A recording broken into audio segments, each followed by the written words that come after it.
5 ayniki 6 gün ha. Ma bir koyluq kiyimlar bek qamaptı. Bulan öylüğünler ananikin tünögün bir girim. Girim emas, nima deydi? Yanlışım göndemdi. Yanlışım göndem ben yığıvattık. Mavu. Buna göz koyma bunu bana özürüp bilse bunu muş kesimini kıldıqanlar. Bu 700 köy.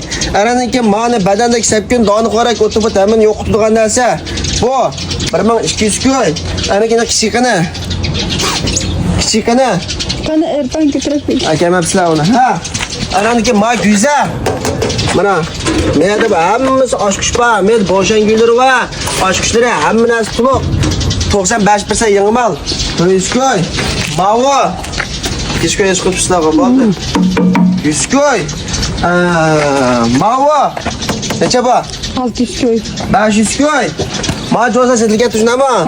Bularni tulogan naqmayda alğa vaqtimizda o'zimiz topimiz yo'llabdimizlar. Setilgetdi. Shunga bo'lsa, xohlasanglar, top kirib olsanglar, ba'zan kichik yerdagi narsalarni yiqqan vaqtda top qilib yo'llaymiz. Buni chiqarishga ulgurmaydi ekanmiz. Ashtaga birinchi vaqtga olsanglar bo'ldi. Mana 100 koy. Anandan keyin neda?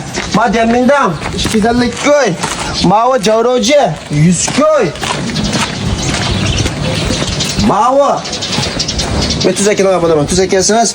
TSL'niki 8 kiloluk jumper şiici. 550 koy. Mavi Hayar'niki BSD tecrübe sana oldu. Hayar marketi olsa 1,20 koy. Toğuşu olsa 750 koy çıkıyor. Orada mavi bira işlettim degende şuna pakiz mal. Körpaksanlar buldu. Bu 700 koy. Ananiki kiyim işkapları. Mavi 399. Özel maketi kurashtirolmaysangiz 299. Bala 80 santlığı 400, 1 metrlik 500, 1 metre 20'ligi 600. Ananiki mavi bengonrolar 1 metre 20, 300 koy. Maşallah tutunama.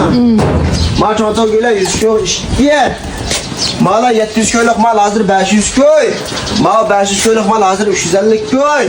Ma 340 koyluk mal hazır 250 koy. Ma onu aya çıkartınızlar. Filap setortunuzlar. Ma o 900 koy. Hazır olsa 600 koy. Ananınki diğer şekilde atraktı mı?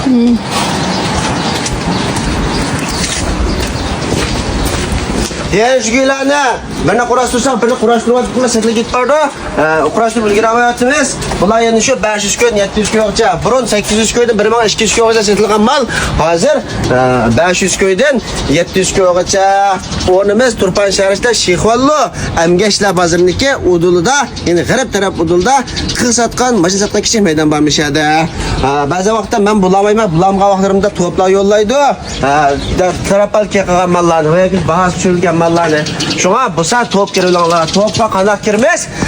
Boshpat kirib ben shuni qoldirsanglar.